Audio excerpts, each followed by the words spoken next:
നമ്മുടെ റിയൽ എസ്റ്റേറ്റിനെ തകർക്കാനായിട്ട് ഒരു ഗ്യാങ് നമ്മുടെ ചുറ്റിനും ഉണ്ട്. ഈ ഒരു സംഘത്തിന് നമ്മൾ തിരിച്ചറിയാൻ കഴിയാത്ത രീതിയിലായിരിക്കും ഇവരുടെ തട്ടിപ്പ്. Hi everyone, I M Sandeep from land experts Travancore. ഇതിൻ്റെ ഒരു വില്ല പ്രോജക്റ്റാണ്.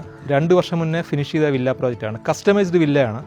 ആക്ച്വലി ഞാനിപ്പോൾ വന്നത് ഇതിൻ്റെ വില്ല പ്രോജക്റ്റിൻ്റെ സെയിലിനെ പറ്റിയിട്ടോ അല്ലെന്നുണ്ടെങ്കിൽ പ്ലോട്ടിൻ്റെ സെയിലിനെ പറ്റിയിട്ടോ ഒന്നുമല്ല. ഒരു പ്രോപ്പർട്ടി വാങ്ങിക്കുമ്പോൾ അതിനെ സംബന്ധിച്ചിട്ടുള്ള ചില രേഖകൾ നിങ്ങൾ കൈവശം വയ്ക്കേണ്ടതുണ്ട്. പറയാനുള്ളത് ലിറ്റിഗേഷനെ പറ്റിയിട്ടാണ്. ലിറ്റിഗേഷൻ നിങ്ങൾ ആരും ഇതിനെ പറ്റിയിട്ട് അധികം കേട്ട് കാണത്തില്ല. ഈ ഒരു വാക്കിനെ പറ്റി അധികം കേൾക്കാൻ ചാൻസ് ഇല്ല. ഈ ലിറ്റിഗേഷൻ എന്ന് ഉദ്ദേശിക്കുന്നത് ഒരു പ്രോപ്പർട്ടി സംബന്ധിച്ചിട്ടുള്ള ആധികാരികമായ രേഖകളാണ്.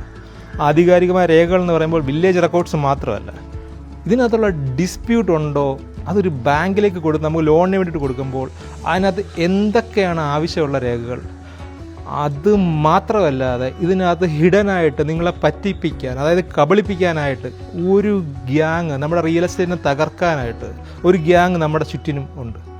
ഈ ഒരു സംഘത്തിന് നമ്മൾ തിരിച്ചറിയാൻ കഴിയാത്ത രീതിയിലായിരിക്കും ഇവരുടെ തട്ടിപ്പ്.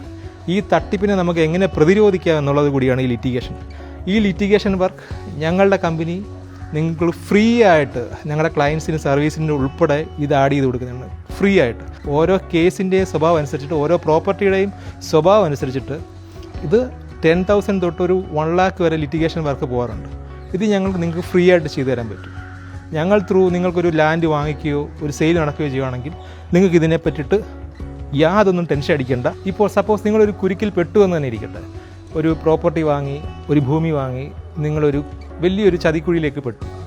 നിങ്ങൾക്ക് ആ ചതിക്കുഴിയിൽ നിന്ന് എങ്ങനെ ഊരാം, അവിടെ നിന്ന് എങ്ങനെ രക്ഷപ്പെടാം, ഈ സാധനത്തിനൊരു പ്രതിവിധി ഉണ്ടായിരിക്കണം. ഈ പ്രതിവിധി ഞങ്ങളുടെ പക്കലുണ്ട്. നിങ്ങൾക്ക് ഏത് വിധത്തിലുള്ള ചീറ്റിങ്ങിലാണോ നിങ്ങൾ പെട്ടിട്ടുള്ളത്, ആ ചീറ്റിങ്ങിൽ നിന്ന് നിങ്ങളെ കരകയറ്റാൻ ഞങ്ങളെ കൊണ്ട് സാധിക്കും.